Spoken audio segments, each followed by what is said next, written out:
Hey guys, how's it going? Daniel here. So today we are here checking out an awesome new app called Zones. So let's check out the app.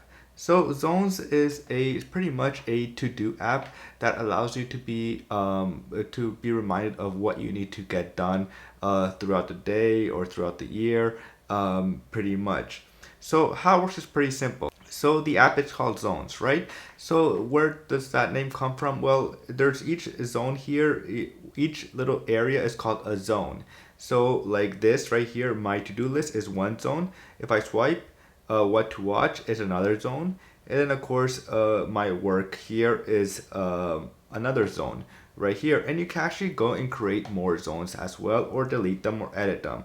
So you could go to edit zones, and then from here you get to either add more zones or you could edit them as well. You can move them around as well. So if you hold in touch like that as well, you can move them around too. And of course, one little hidden talent is you can add emojis as well. So if you just want to have an emoji, then you could just have it. If you click right here, you could just delete this, and you could change the color as well of the zones as well. You could customize your color as well, which is really nice. So let's check it to the, kind of like a dark blue gray, and go to finished and go here, go back, and let's go here, and there it is. So as you can see, I changed some stuff right there. I only added an emoji if I wanted to here, or you could just have text as well, which whatever works for you. So yeah, it's just an amazing part right there.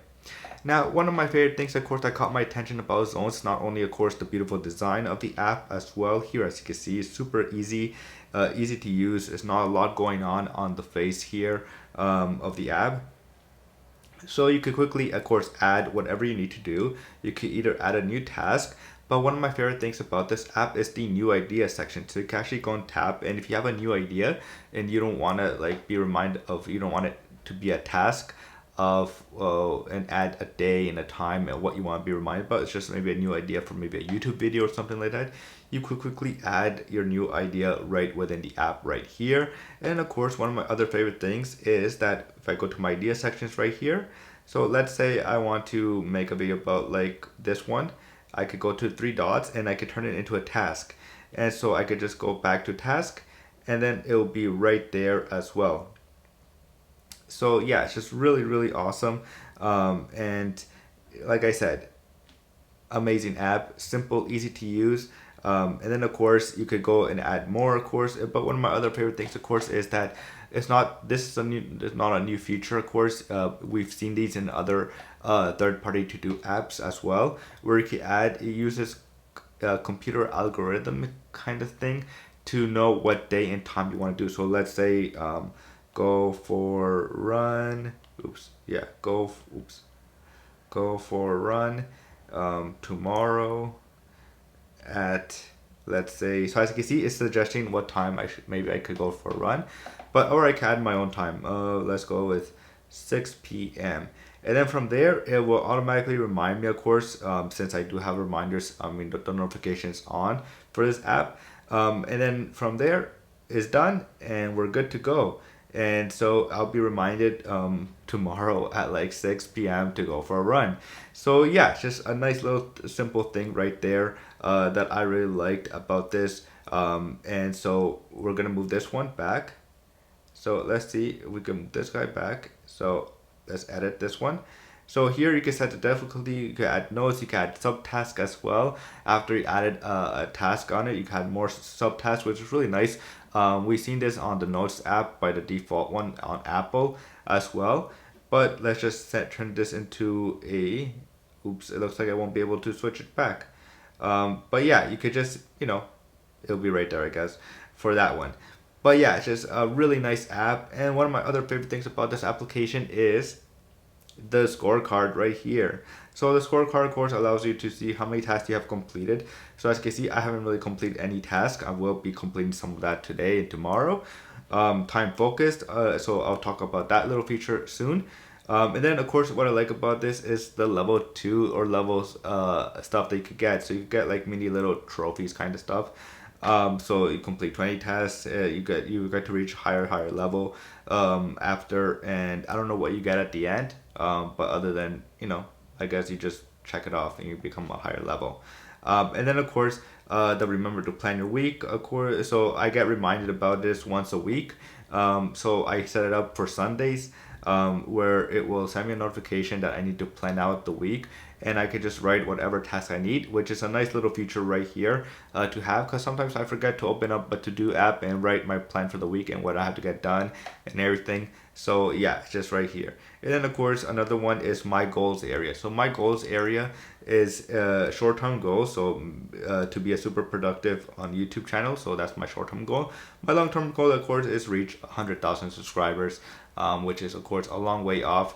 But that's my long-term goal right there, which is nice that you can add that as well. So, and then this month all time here, there's a chart right here that you can see as well. But one of my favorite things, of course, is the time focus section right here. So the time focus is pretty simple. So you get to, if you, let's say you want to focus on a task. So let's say like this one, review the Zones app. I could quickly just click focus. And let's say I want to focus only for 30 minutes, and then from there it will automatically start focusing, and I can just drop this off on my table and just start reviewing the app and checking it out and all that, writing my notes and everything that I need to do, so I can focus for 30 minutes to write the review for the Zones app as well. Or I could just stop it right now. Another cool thing, of course, about this application is that it has widgets. So I can have a widget right here, of course, the mini version of it right there, where it shows me, of course, my latest to-dos, all the stuff that I need to get done, and also, of course, it shows it has different sizes. It has the medium version, which is pretty much the same thing, and then it has a large version, which just has more space, of course, to show much more information as well. So that's pretty much it for this application review of the Zones app. I hope you guys enjoyed this video as much as I did. The app is not free. It is about $2 Canadian, which is, I think, in my opinion, well worth it. It's only a one-time, one app, or one purchase. So there's no subscription, which I've because I'm getting really annoyed with in-app purchases of subscriptions and everything. And then of course you get to just change the appearance as well. There's light, there's app icons, third-party icons that you can choose from. As you can see, one of my favorite ones, of course, is this one right here. I don't know why, I just caught my attention. That one I like. And yeah, and it's just an amazing to-do app. It's really simple. And it just makes it so much more easier just to be reminded about stuff or what you need to get done. And I think this will be my new favorite to-do app for a very long time, just because of the simplicity, and I can't wait to see what the developer has in store to make this app much more powerful as well, and what new features will be included in the future. So that's pretty much it for now, guys. I hope you guys enjoyed this video as much as I did. If you guys did enjoy this video, please do hit the subscribe button, because that does help a lot. Like the video as well, so the algorithm could push me out. And as always, I will see you guys later. Peace.